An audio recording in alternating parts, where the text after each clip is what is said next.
deixa eu sincronizar, chega pertinho aqui. Colocar. Então pode. Será que vai pegar já?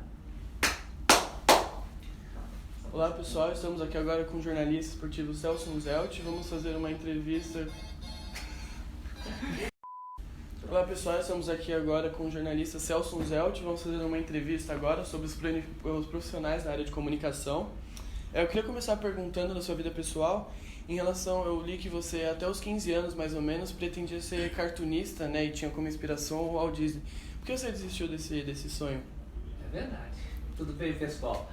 Bom, o principal motivo é que não era um caminho tão fácil, tão óbvio ser jornalista. Eu costumo brincar que não tinha nenhum outdoor na época em que o prefeito deixava colocar outdoor, nenhum cartaz de rua dizendo venha fazer faculdade de histórias e quadrinhos, de cartunista. E tinha venha fazer a faculdade de comunicação. No caso, jornalismo foi a opção que eu fiz na minha época, eram 2 anos de comunicação social e no terceiro você escolhia jornalismo, PP ou RP. E me pareceu um caminho mais fácil para adaptar minhas aptidões. Eu gostava de ler, de escrever, de me comunicar, de falar, de me informar. Então, já que foi difícil ser desenhista de histórias em quadrinhos, eu acho que desenhava relativamente bem, embora eu nunca tivesse feito um curso, mas já que foi difícil realizar esse sonho, eu adaptei as minhas aptidões a algo que o mercado me dava uma resposta mais rápida. Em alguns casos as pessoas se decepcionam e outros elas se apaixonam. Foi o meu caso, eu acabei me apaixonando pela profissão, mas por exclusão mesmo. Numa comparação com o cartunista que eu não fui, com o desenhista de histórias em quadrinhos, eu diria que foi especificamente por isso, né? Foi um caminho mais fácil.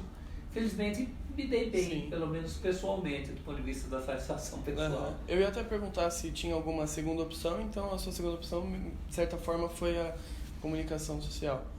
Acabou se tornando o jornalismo, né? Eu desde criança queria ser desenhista de histórias em quadrinhos. No primeiro colegial fiz um trabalho sobre jornalista esportivo até, embora nem pensasse tanto. Em casa a gente gostava muito de futebol e esporte, mas eu nunca atrelei a minha atividade jornalística ao esporte.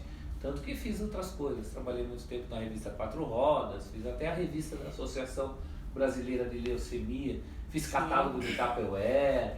Eu acho que jornalista tem que ser, antes de tudo, jornalista, né? É uma coisa que eu falo também para os meus alunos do curso de jornalismo esportivo. Dentro desse embasamento que você falou da área de comunicação, que é uma paixão que surgiu com você desde sempre, que você gostava de se comunicar, e hoje você tem uma filha que se inspira em você e pretende seguir a mesma carreira. Qual o sentimento que você sente com isso? Eu tenho 2 sentimentos. Primeiro, de orgulho, de satisfação. Quem não quer que a filha faça a mesma coisa que você, principalmente quando você é feliz fazendo isso e sente que ela também está feliz fazendo a mesma coisa. Então, o primeiro sentimento é de orgulho.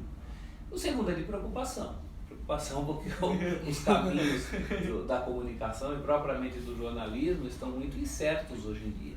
A gente passou, na minha visão, de uma maneira muito rápida, do papel para o impresso, do impresso para o digital, da informação mais espacejada. Eu que trabalhei sempre em revista mensal, no máximo semanal, para uma informação minuto a minuto, online.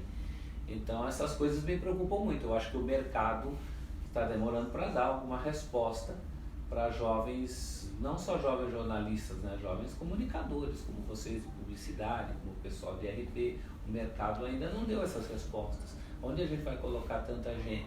Se não existe mais um emprego fixo, existe o que então? Será possível viver como freelancer? Será possível ter projetos pessoais? Hoje em dia a gente tem um acesso muito mais fácil aos programas, todo mundo pode ter um blog. Quando eu comecei em jornalismo, a única coisa que tinha numa redação e eu tinha em casa era a máquina de escrever. Hoje você faz uma revista, vocês estão aqui, vocês são a prova disso, vocês vão fazer uma revista, você pode colocar um vídeo no YouTube, colocar áudio, manter o seu blog. A grande questão é que você não alcança grandes audiências para usar um termo muito comum, né? Monetizar isso, viver disso. Então essa é a grande questão que me faz como pai ficar preocupado embora ao mesmo tempo orgulhoso. Então é o orgulho, mas com aquele receio de que alguma coisa não aconteça da forma que ela planejou, né? Eu não sei nem o que vem primeiro, se é o orgulho ou o receio. Dependendo de alguns momentos da vida. Hoje eu tenho mais orgulho, que ela é estagiária no Financial Times, já passou pela exame, está seguindo aí nessa área de economia, está prestes a fazer um intercâmbio.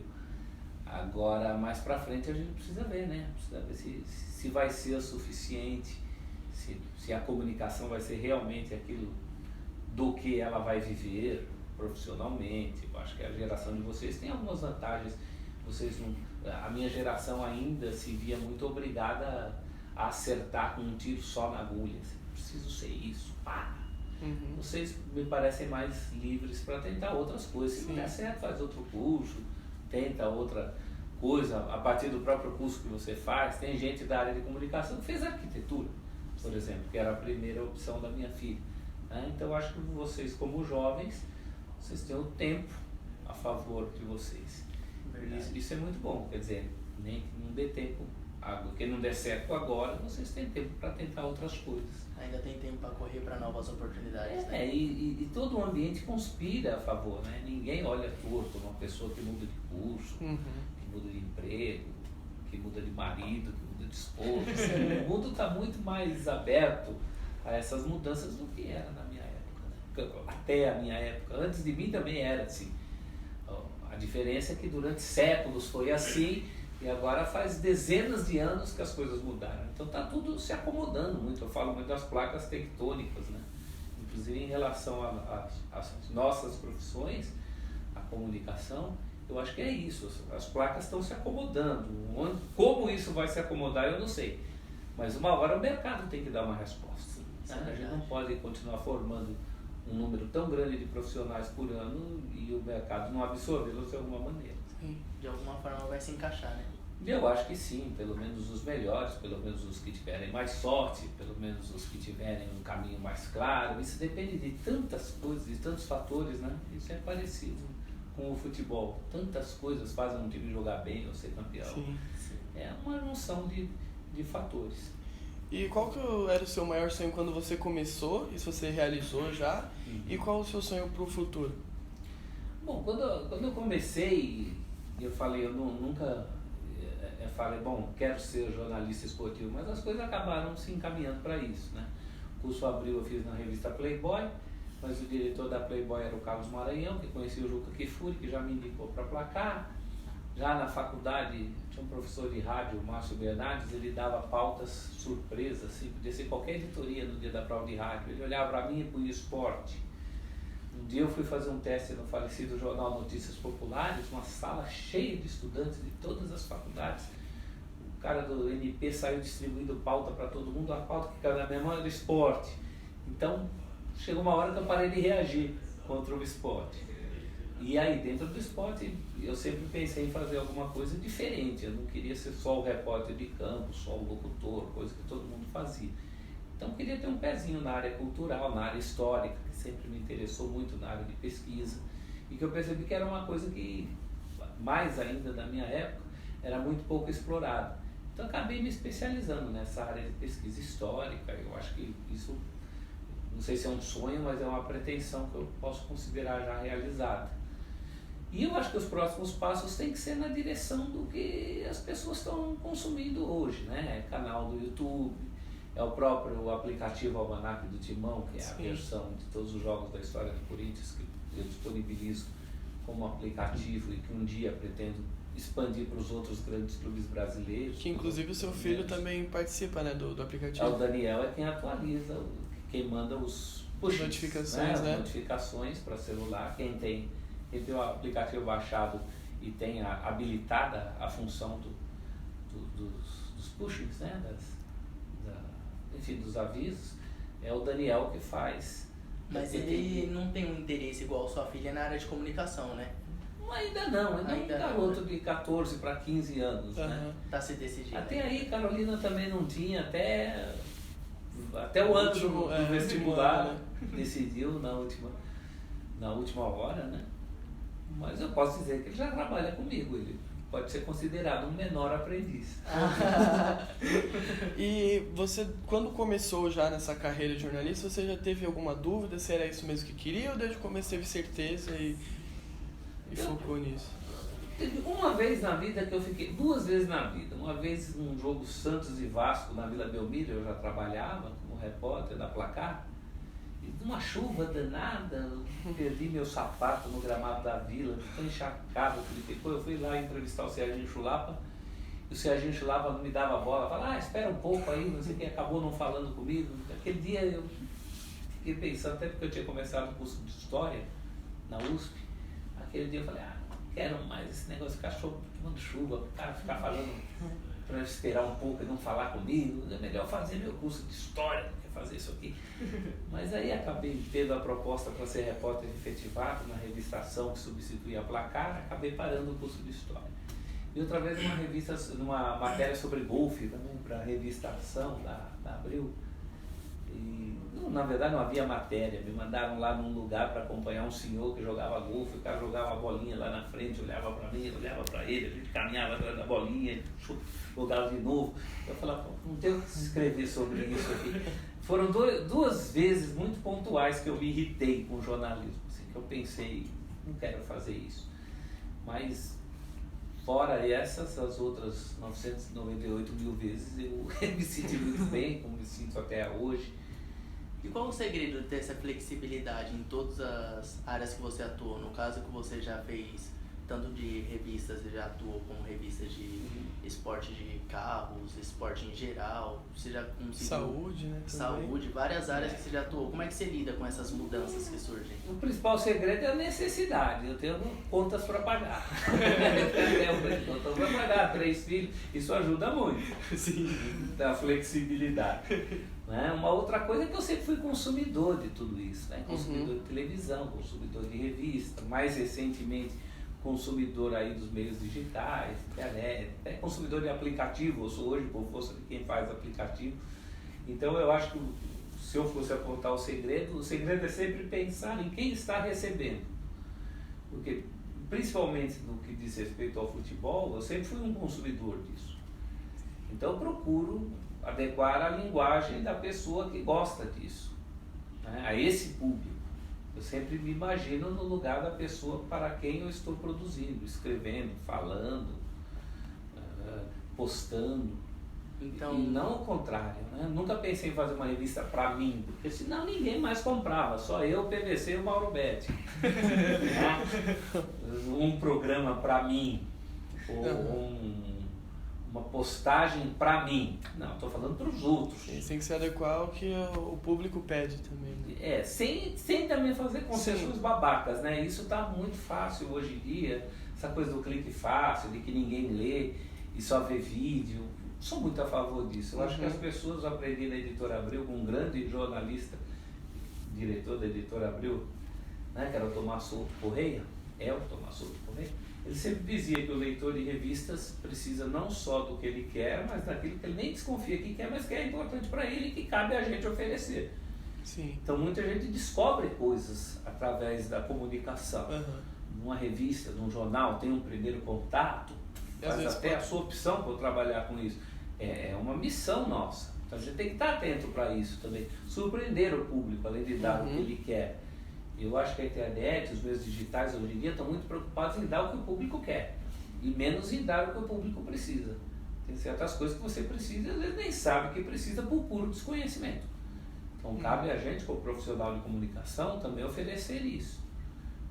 É claro que hoje você tem os desafios do Ibope, dos cliques, da audiência, seja lá, das vendas de impressos, no caso, seja lá qual for o veículo que você trabalhar, você tem sempre essa exigência. Mas é sempre legal, quando possível, equilibrar as duas coisas. Então a flexibilidade vem mais da situação, no caso, né? Se, no caso, como você falou, que tem família, então você é um pai de família, você precisa sustentar seus filhos, mas além disso, por trás, tem você que tem que se adaptar conforme o mundo está girando, né? Claro, e principalmente porque nem sempre nós somos os donos dos meios de produção. Né? Embora a sociedade coloque a culpa de tudo na mídia, a culpa da mídia, porque a mídia, porque a mídia, porque a mídia. A mídia é feita por pessoas que não são propriamente donas dos meios de produção. O jornalista da Rede Globo não é dono da Rede Globo. O jornalista da Folha de São Paulo não é dono da Folha de São Paulo. Ele publica muitas coisas que até ele pessoalmente não concordaria, mas estão de acordo com a linha do jornal, com a linha da revista.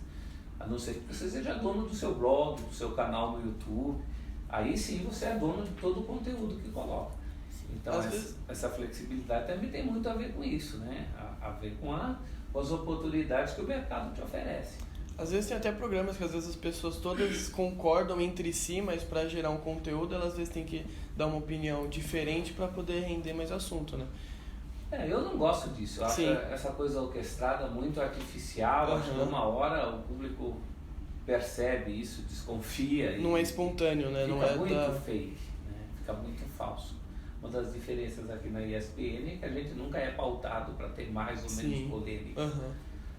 A gente tenta agir com naturalidade, e eu acho que é isso que o nosso público entende, porque nos diferencia por isso. E pegando o gancho exatamente falando da ESPN assim, porque dá pra ver que trata com humor, mas sempre focando no assunto principal. Muitos lugares acabam focando muito no humor e perdem o foco. Então eu queria saber quão importante é tratar o humor, mas sem perder o assunto principal, assim, como pode ser feito para trabalhar os dois em conjunto, mas focando no assunto mesmo. Principalmente no esporte a gente tem essa questão, muito, né? Porque é algo muito ligado ao entretenimento. Eu não sou contra o entretenimento, não sou contra o bom humor, desde que no caso não atrapalhe a informação quando você estiver fazendo jornalismo. Eu acho que informações podem ser passadas de uma maneira leve, agradável, atrativa. Eu só não gosto da substituição total de uma coisa pela outra. Sim. Aí isso me incomoda. É claro que no caso das TVs abertas, principalmente, isso acontece muito. E mesmo no nosso programa, o BB Debate, em alguns momentos a gente tenta fazer isso para tornar um pouco mais agradável. Sim. Mas a questão é não perder o foco. Né? Eu acho que se você não estiver deixando de dar informação, a missão está cumprida. Esse formato, desde que não apelativo demais, a gente tem todo um cuidado com isso. Às vezes acha que está ultrapassando um pouco, às vezes se questiona se alguma coisa pode ser colocada de uma maneira ou de outra, mas eu acho que o principal é não perder conteúdo. Tem que saber a forma de dosar o humor na hora certa, né? Sem ultrapassar. Faremos o esporte com bom humor, sem perder a seriedade. Bom humor não é humorismo, até porque não somos humoristas, então nos daríamos bem. A gente não faz stand-up. Eu, pelo menos, tento fazer jornalismo, é a minha formação. Foi para isso que eu me formei, meu curso foi de jornalismo antes de tudo. Tudo que vier é um complemento. Isso, exato. No caso, para ser um comunicador bem sucedido, a gente sabe que é uma área que existem milhares de pessoas formando, é um curso que com o decorrer dos anos vem crescendo cada vez mais. E quais são os 3 pilares essenciais para se tornar um comunicador bem sucedido? Em todos os aspectos. Tanto financeiramente quanto no sucesso mesmo profissional, né? Eu não sei se eu colocaria como 3 pilares ou 5 ou 2, mas o principal para mim é diferencie-se. Faça algo diferente do que está sendo oferecido por aí. Então muita gente me passa, fala, eu mantenho um blog de futebol internacional, você dá uma olhada? Dou. Aí eu olho lá, o blog do cara está escrito, Juventus joga hoje contra a Ajax. É o que todo mundo faria, com né? todo respeito, eu não preciso do teu blog para saber Não isso. Né? Eu ligo num canal TV, eu entro num UOL, sabe? Como é que você quer se diferenciar desse jeito? Então quando eu comecei, eu sempre pensei nessa coisa da diferenciação. No meu caso, foi a partir da parte histórica do futebol, que é o que eu gosto de trabalhar, e de estatísticas. Cada um pode achar um caminho, né? Você pode analisar a tática, você pode falar de outros esportes, você pode fazer perfis de pessoas, mas enfim, diferencie-se. É como no próprio bate-bola que tem o Nicola, que o principal dele é falar sobre negociações, apesar de participar. O Léo gosta de futebol internacional, são segmentações dentro dessa área já segmentada que é o esporte. Então eu diria que é o principal, assim, você tem que se diferenciar, você tem que ter alguma coisa interessante para oferecer, alguma coisa diferente, alguma coisa em que você se destaque, uma coisa que venha a contribuir, que venha a somar. Eu sei que hoje em dia está muito difícil, porque todo mundo tem acesso à informação, mas Para mim é o fator principal, você se diferenciando outras coisas na vida, claro, vai depender muito dos seus contatos, da sua sorte, do que o mercado pede. Também não adianta eu ser um especialista em tênis de mesa se ninguém fala de tênis de mesa. Sim. Né? A não ser que eu faça essa aposta no tênis de mesa e lance meu vídeo sobre tênis de mesa e um dia apareça um Guga brasileiro no tênis de mesa. Aliás, tem um rapaz até que tá vida, tá nos rankings da vida aí. Né? O esporte é uma coisa muito sazonal, depende de resultado, de momentos, de ídolos. Muda muito de Não tem uma fórmula certa para isso. Mas para o comunicador em geral, e aí vale mais do que na área esportiva, o meu grande conselho é diferencie-se, acrescente, traga algo que não tem por aí. Por que eu vou parar para te ouvir, para te ver, para te ler? Você tem que me dar essa resposta. Então, no caso, a resposta é não seja mais um, seja o diferente. Para assim venha adquirindo os outros pilares, que vai ser como complementos. Principalmente porque nos últimos tempos a questão não é ser mais um, não ser mais um, é não ser mais um entre milhares. Isso só intensifica essa necessidade, né, da diferenciação. Durante a carreira, assim, até mesmo quando estamos estudando ainda, a gente recebe muitos nãos e erramos bastante, né? Muita gente pensa em desistir logo no primeiro, como você falou, você pensou assim, já cogitou, mas quando aconteceu aquele episódio na vila, mas você conseguiu seguir assim mesmo. Qual dica você daria para quem pensa em desistir por alguma dificuldade? Eu acho que cada caso é um caso. Tem gente pensando em desistir e tem razão. Muita gente pode ter razão. Sim. Cara, você tem que perguntar a si mesmo. O quanto você quer investir nisso? Isso é um investimento. Pesar, né? A que altura da sua vida. Por exemplo, essa coisa de ficar fazendo trabalho de graça. Quem usa isso gosta muito de usar a expressão jornalismo colaborativo. Né? Colaborativo é a custa dos outros. Eu não gosto dessa prática. Eu acho que todo trabalho tem que ser remunerado. Você é um jovem, está no começo, quer ter lá o crédito, acha importante para o seu portfólio, quer mostrar o nome numa matéria para a avó, sei lá quais são os seus motivos, se teu pai te banca, invista esse tempo, um prazo determinado, faça o teu investimento consciente, né? Acho que faz sentido, acho que depende muito do momento da sua vida, da sua carreira. Sim, às vezes a pessoa não é nem por estar com dificuldade, às vezes ela percebe mesmo que não é o que ela quer, então vale a pena, né? Porque... até para não ser um mau profissional, né? Um mau jornalista, um jornalista de má vontade, um jornalista que não sabe ler, não sabe escrever, não sabe ler no sentido, no teu hábito da leitura que deveria ter, não tem um bom texto. Se a pessoa não tem interesse, provavelmente ela vai acabar... Não gosta de se relacionar com pessoas, portanto vai ter um problema para fazer uma entrevista. Hoje em dia não gosta de línguas, é uma coisa fundamental para a geração de vocês. Para mim nem era tanto, meu inglês é péssimo, mas hoje é ótimo para vocês, né? Hoje em dia é mais que necessário, para falar a verdade. Então, você se incomoda com essas coisas, então talvez você não esteja na área certa, né? Você não está dando de si também o quinhão necessário para você cobrar uma certa contrapartida. Sim, com certeza. Agora, como a gente já tocou no assunto um pouquinho que você falou de fakes, o que você acha que os jornalistas, tendo em vista que estão em frente à televisão, estão passando informações pra gente, como eles podem combater essas fake news? E qual as prevenções que eles devem tomar antes de passar uma notícia pra gente? Eu acho que são as prevenções de sempre. Fake news sempre existiram. Sempre existiram. A diferença é que antigamente elas se propagavam muito mais lentamente. Fazer fake news num jornal impresso é uma coisa. Você espalhar fake news por um grupo de WhatsApp é outro. Muito mais fácil. Espalha muito mais rápido para muito mais gente. Então acho que esse é o problema dos nossos dias. Os antídotos são os mesmos lá do tempo da Acta Diurna do Império Romano, que é o primeiro jornal de que se tem notícia, né? Checagem, procurar mais de uma fonte, certificar-se das informações, ter responsabilidade na apuração. É só o que a gente pode fazer. Até porque hoje a coisa está mais agravada, porque não é só jornalista que espalha fake news. Aliás, a maior parte das fake news não vem do jornalista. Então não é só um problema nosso, é um problema da sociedade como um todo. Agora, nós temos essa prática já estabelecida como jornalistas.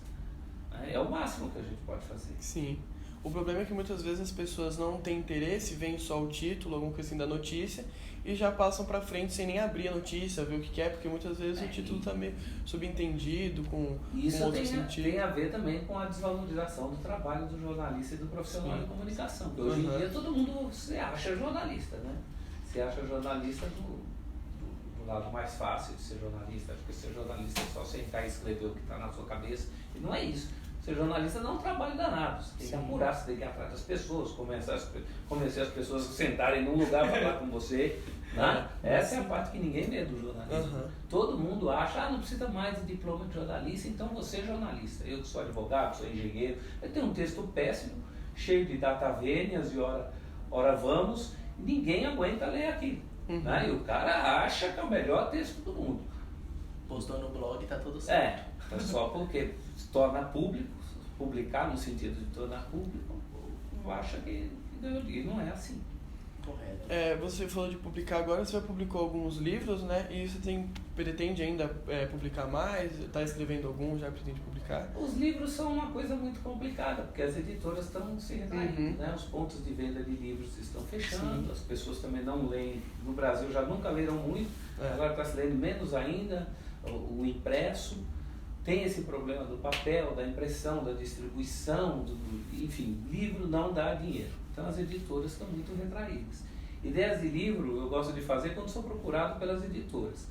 Sair com a ideia, debaixo do braço, bater de porta em porta, eu já mostra o interesse deles e aí... Porque dá muito trabalho, e como eu já tenho alguns publicados, então eu tenho essa facilidade. Se me procuram, faço com o maior prazer.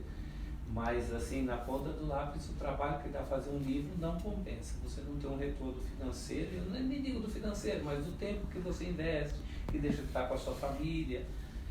É muito trabalho por um retorno profissional muito incerto. Tanto de financeiramente quanto de alcançar o público, porque poucas pessoas leem, perdão. Então acaba meio que deixando... verdade, é frustrante. Nesse sentido é frustrante. Você acha que um momento vai chegar que esse mercado vai estar tão escasso que vai deixar de existir? Porque a gente vê que muitas editoras hoje em dia nem existem mais ou diminuíram muito a quantidade de vendas que faziam antigamente. Será que uma hora eu acho que ele vai se transformar. Você vai consumir de uma outra maneira, os e-books já estão aí, barateando muito mais. Vai se modernizar. Eu acho que é um conteúdo, como tudo, se transforma, né?